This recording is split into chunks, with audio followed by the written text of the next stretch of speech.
Welcome back to Prime Wealth. We're really excited to dive into something that touches so many of our lives today. Absolutely, Jordan. For many of us, pets are family. But with that love comes some real financial responsibility, right? Exactly. It's not just about the joy they bring, but also the vet bills, food, and all those little surprises that can add up quickly. Yeah, and I think it's crucial for pet owners, especially those of us over 40, to have a solid plan in place. We want to be prepared for those costs without it derailing our overall financial goals. So today, we're going to break down practical budgeting strategies specifically for pet owners. We'll talk about how to estimate those vet bills, set aside funds for supplies, and even how to find ways to save. And we'll also touch on some tips for planning for unexpected expenses, because, let's be honest, pets can be unpredictable. Right? And we'll explore how to integrate your pet-related expenses into your overall budget, ensuring you're not just covering their needs, but also maintaining your financial health. It's all about balance, right? We want to provide for our furry friends while still securing our own long-term financial freedom. So let's jump right into it. How do we start budgeting for our pets without feeling overwhelmed? Alex, when we talk about budgeting, especially for pet owners, it really hits home for a lot of people over 40. I think it's important to highlight why this is such a crucial topic right now. Absolutely, Jordan. Pets are often considered family members, right? And as we're getting older, we're starting to see more people in their 40s and beyond who are investing in their pets' well-being. But with that investment comes a financial responsibility that we need to be aware of. Exactly. And let's face it, vet bills can be significant. A recent survey showed that pet owners spend an average of $200 a year on veterinary care. That's a big chunk of change, especially when you're also juggling retirement savings, mortgage payments, or even college tuition for kids. Right, and it's not just the routine checkups or vaccinations. Unexpected health issues can arise too. For instance, I had a client, let's call her Susan, who had a golden retriever. Out of nowhere, he developed a serious health condition that required surgery. The vet bills skyrocketed to over $3,000 within just a couple of weeks. Wow, that's a hefty price tag. I can only imagine how stressful that was for her, especially if she hadn't budgeted for that kind of expense. Exactly. And that's the emotional side of it, too. For many pet owners, the thought of their pet in distress is heart-wrenching, and the last thing they want to do is think about money in those moments. But if we're not prepared financially, it can add an enormous amount of stress to an already difficult situation. And you mentioned earlier about the retirement timelines. For many people in their 40s, they're really starting to think seriously about retirement. They might be trying to catch up on savings or pay down debt. Suddenly having to deal with a large vet bill can throw a wrench in those plans, can it? Absolutely. And with inflation affecting everything from groceries to housing, we see that even pet supplies are not immune. The cost of pet food has risen significantly in recent years, as have other essentials like grooming and boarding services. This is something that can't be ignored in a budget. Right, and it's not just about the immediate costs. There's also the long-term impact. If someone has to dip into their retirement savings to cover these expenses, that can set them back years in terms of financial security. It's a domino effect, really. You're spot on. And I think it's important for people to recognize the life stage they're in. If you're just starting out with pets in your 40s, you might not have fully grasped how much care they require over time. You might think, oh, it's just food and a few vet visits, but it's so much more than that. Yes, and it's easy to overlook those ongoing costs. When people are looking at their budgets, they might focus on the essentials like housing and utilities, but they forget about their furry friends. That's where the budgeting for pet owners comes in. Exactly. It's about creating a well-rounded budget that includes a line item for your pets, not just for food and routine care, but for emergencies as well. That way you're prepared for the unexpected. And, it's not just about the money. There's an emotional security that comes with knowing you're financially prepared for your pet's needs. It can really enhance the joy of pet ownership when you're not constantly worrying about how to pay for their care. Very true. And you can also think about it in terms of prioritizing your overall financial well-being. If you're financially stable, you're more likely to enjoy your life, And that includes enjoying the time with your pets without that underlying stress. I've read that pet ownership can actually improve mental health too. So if you're feeling financially secure, you can reap those emotional benefits more fully. Absolutely. It's a win-win situation. But to achieve that balance, it's important for pet owners to incorporate both the expected and unexpected costs into their financial plans. Totally agree. I think understanding these costs helps set realistic expectations. It's like preparing for a trip. You wouldn't just budget for the flight.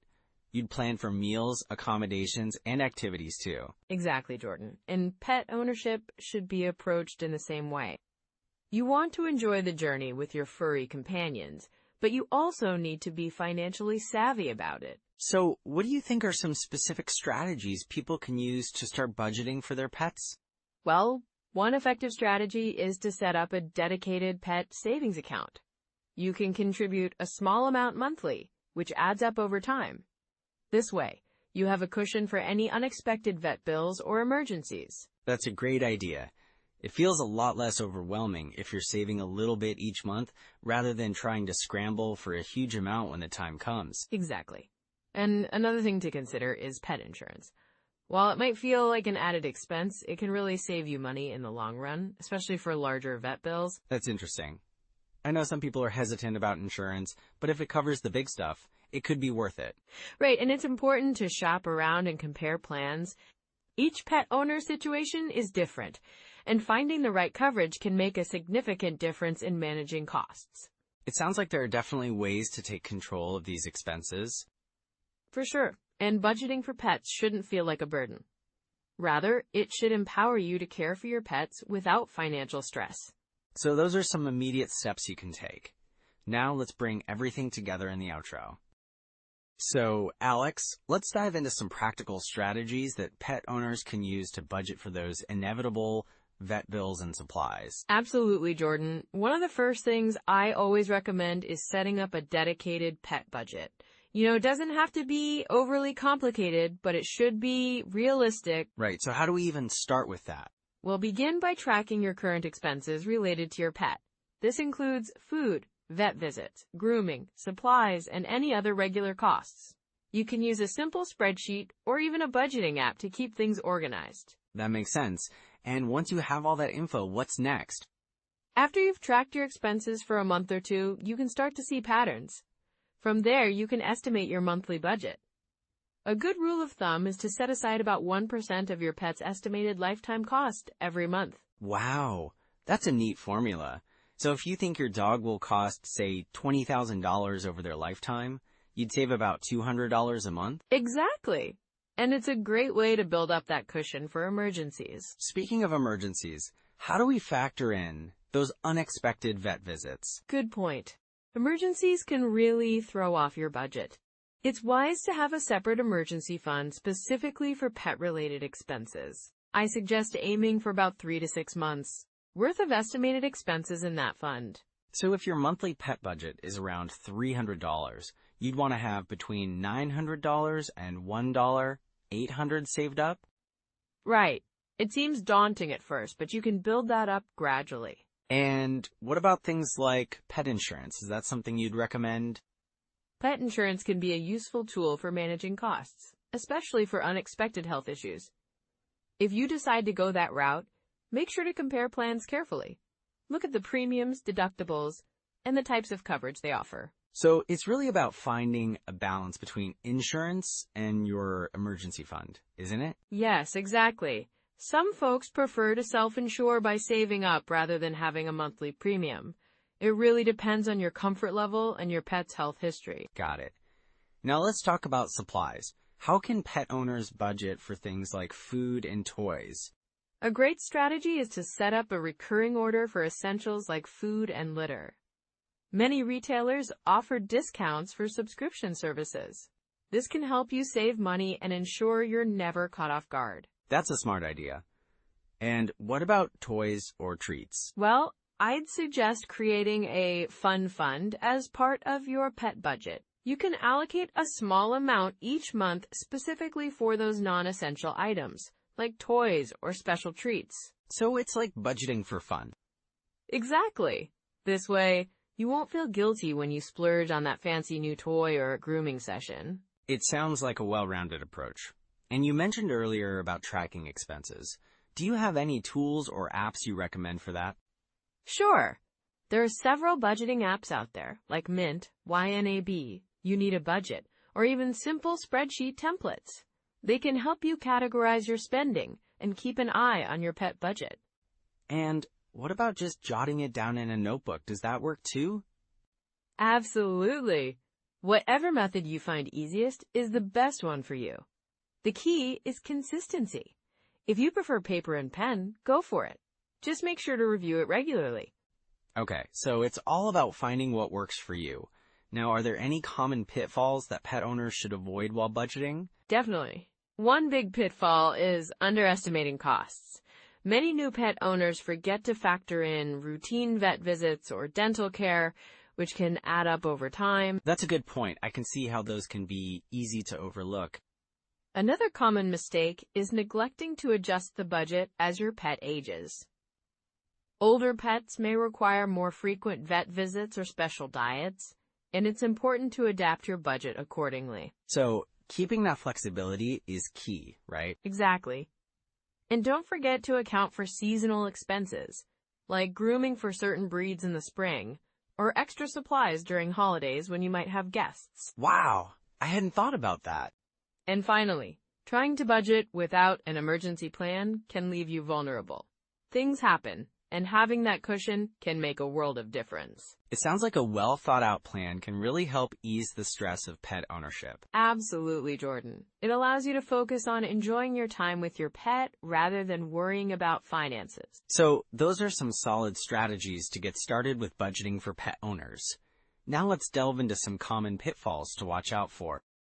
So, Alex, when it comes to budgeting for our pets, what are some common pitfalls that people tend to fall into? Oh, there are quite a few, Jordan. One of the biggest mistakes is underestimating the true cost of pet ownership. People often think, oh, it's just food and a few toys. But then they get hit with unexpected vet bills or emergency care costs. Right? I think a lot of pet owners don't factor in things like routine checkups, vaccinations, and preventative care. Those can add up quickly. Exactly. And then there are the unexpected expenses. Like if your pet gets sick or injured. I had a client who got a dog, and within the first year, the dog ate something it shouldn't have and ended up needing surgery. That was a hefty bill, and it really threw their budget off track. Ouch! That must have been a wake-up call. So how can people better prepare for those kinds of surprises? Well, one way is to build an emergency fund specifically for pet expenses. It doesn't have to be huge, but having a few $100s set aside can make a difference when those unexpected vet bills pop up. That makes sense. I guess another pitfall is not shopping around for pet care options. A vet's prices can vary significantly, right? Absolutely. I've seen clients who just go to the closest vet without considering the costs. It's worth doing a little research. Some vets offer wellness plans that can help manage expenses over time. And then there's also the issue of impulse buying when it comes to pet supplies. You know, those cute toys or fancy treats that catch our eye. Yes, that can really add up. I always advise my clients to stick to a list when shopping for their pets. It's easy to get carried away in the pet aisle and suddenly spend way more than you planned. Right, and then you get home and realize you didn't even need half of that stuff. So how can someone recognize when they might be in financial trouble because of their pet expenses? Great question. If you find yourself frequently dipping into savings or using credit cards to cover pet bills, that's definitely a red flag. Also, if you're feeling stressed or anxious about your finances because of your pet, it's time to reassess. Yeah, that stress can really take a toll. I think it's important for pet owners to be realistic about their budget and their pet's needs. Exactly. And sometimes it might mean making tough decisions like considering pet insurance. While it's an added cost, it can save you a lot in the long run if something major happens. For sure.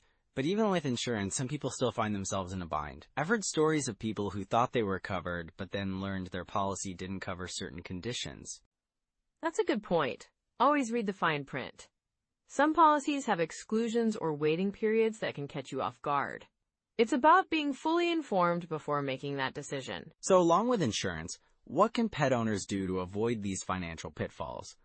Well, one thing is to create a detailed budget that includes all potential pet-related costs: food, grooming, vet visits, and even supplies. And then review that budget regularly to make adjustments as needed. Right, and if someone finds they're consistently overspending, it's crucial to identify where those extra costs are coming from. Maybe it's a subscription service for dog treats that's just not necessary. Exactly. Or maybe they're buying premium food when a more affordable option would suffice. It's all about finding that balance, you know? Yeah, and I think it's also about being proactive. Regular vet visits can help catch potential health issues before they become major expenses. Absolutely. Preventative care is key. And also, keeping an eye on your pet's behavior can provide clues about their health. If they're acting differently, it might be time to consult a vet. So true. I think being aware of those signs can really help pet owners stay ahead of the game. Definitely. And it's also important to communicate with your vet about your budget. They can often suggest lower-cost alternatives or payment plans if you're facing a big bill. That's great advice. It's all about teamwork, right? Being open with your vet can lead to better outcomes for both your pet and your wallet. Exactly. And I think another mistake people make is not planning for the long term. Pets can live for a long time, and their needs can change as they age. It's important to factor in those future costs. Right. Like bigger vet bills as they get older, or even considering things like pet sitters or boarding if you travel. Yes. And don't forget about potential end-of-life costs. That can be a difficult topic, but it's part of planning responsibly for your pet's future. It really is. So, what's the best way to recover if someone finds themselves in a tough spot financially because of their pet? First, take a deep breath. It happens to a lot of people, and it's not the end of the world. Start by reassessing your budget and identifying non-essential expenses that can be trimmed. You could also look into local resources or community programs that help with pet costs. That's a good idea. I think reaching out to friends or family for support can be helpful too. Sometimes, people have extra supplies they can share or even offer to help with pet sitting. Absolutely. And if you're comfortable, consider creating a GoFundMe or similar platform for larger unexpected expenses. You'd be surprised how willing people are to help when it comes to pets. That's true. Pets have a way of bringing communities together. So those are some immediate steps you can take. Now let's bring everything together and look at some practical next steps. So when it comes to budgeting for our furry friends, where do we even start, right? Yeah, absolutely. A good first step is to really get a clear picture of what you're currently spending on your pet. Like, do you mean tracking everything? Exactly. You could start by just jotting down all your expenses for a month. Things like food, vet visits, grooming, toys, everything. That sounds manageable. I mean, it's just a month, right? Right. And once you have that information, you can categorize those expenses. You might realize, for instance, that vet bills take up a larger chunk than you thought. Or maybe the treats are more than the food. Exactly. And that brings us to the next step, creating a budget. You can use budgeting apps like Mint or You Need a Budget. They can help you set specific limits for different categories. Oh, I love Mint. It's user-friendly. It is. And one great thing about these apps is that they make it easy to visualize your spending. You can see where you might be overspending and adjust accordingly. So it's not just about cutting costs, but also about understanding where the money is going. Spot on. And don't forget to factor in those unexpected vet bills. A good rule of thumb is to set aside a specific amount each month into an emergency fund for your pet's health care. So it's almost like having a little savings account just for them? Exactly. A good starting point might be around $25 to $50 a month. You can adjust based on your pet's needs and your budget. That's doable. But what if someone feels overwhelmed by this? Well, starting small is key. If you can't set aside that much initially, begin with whatever you can manage. The important part is to get into the habit of saving. And I guess once you get used to it, you can gradually increase the amount. Absolutely. And, creating a list of supplies can be beneficial too. Think about what you regularly buy and what your pet truly needs. That sounds like a great way to avoid impulse purchases. Yes, and it helps streamline your shopping trips. You could even set a reminder in your phone to check your supplies monthly. That's smart. I mean, sometimes I forget what I have at home, and then I end up with duplicates.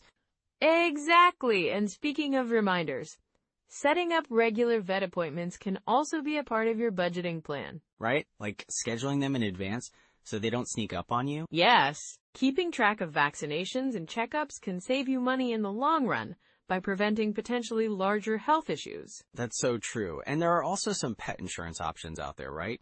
Yes, pet insurance can be a great way to manage unexpected vet bills. Just make sure to shop around and find a policy that fits your budget and your pet's needs. And it's important to read the fine print too, isn't it? Definitely. Understand what's covered, what's not, and any deductibles that might apply. It sounds like there's a lot to consider, but it feels more manageable when you break it down like this. Exactly. And another useful tool is to look into local resources like pet supply co-ops or community groups where you might find discounts or bulk buying options. That's a great idea. I hadn't thought of that. And don't overlook online marketplaces. Sometimes you can find good deals on pet supplies if you buy in bulk. I guess it's all about being resourceful and proactive, huh? Absolutely. And fostering a habit of regularly reviewing your budget can really help keep things in check. It's like a little financial checkup for your pet. Right. And that can also include looking at your spending patterns every couple of months. You might find you're spending less on some categories and can reallocate that money elsewhere. I love that. It's like adjusting your financial strategy as your pet's needs change. Exactly. And, consider reaching out to online communities or forums for pet owners. You can share tips, experiences, and even find recommendations for affordable local services. That's so true. It can be really comforting to know you're not alone in this. Definitely. And finally, don't forget to celebrate the little wins. If you manage to stick to your budget or find a great deal, give yourself a pat on the back. Yes, it's important to recognize those achievements. So, taking these steps can really help create a solid financial foundation for our pets. Right, and it allows you to focus more on enjoying your time with them instead of stressing about money. Absolutely. So with all these practical steps, it really feels like we can tackle pet budgeting with confidence. Exactly. It's all about being proactive and making informed choices. And now, let's bring everything together. All right, so to wrap things up, let's reflect on some key takeaways from our chat about budgeting for pet owners. Yeah, first off, we talked about the importance of setting aside a dedicated pet budget. It's really crucial to have a clear idea of what you can afford for your furry friends. Absolutely. And don't forget about those unexpected vet bills. I mean, having an emergency fund specifically for your pets can really save you stress down the line. Right? It's all about being prepared. And we also mentioned the value of shopping around for pet supplies and vet services. You can often find great deals if you take the time to compare. That's so true. Plus, using tools like budgeting apps can help you keep track of those expenses. It makes the whole process a lot simpler. And let's not forget the emotional aspect of pet ownership. Making sure you're financially ready can really enhance the joy of having a pet, rather than feeling overwhelmed by the costs. Exactly. It's about striking that balance, enjoying the companionship while also managing the financial side. So as you think about your own pet budgeting, remember that it's all about preparation, flexibility, and of course, finding joy in your pet's presence. And if you found these tips helpful, consider liking this episode, subscribing to our channel, and sharing your thoughts in the comments, especially if you know someone over 40 who could use this advice. Yeah, we'd love to hear from you. And don't forget, next time we'll dive into how to budget for home maintenance and repairs, another essential topic for long-term security. For sure. We'll see you then. Until next time, take care, everyone.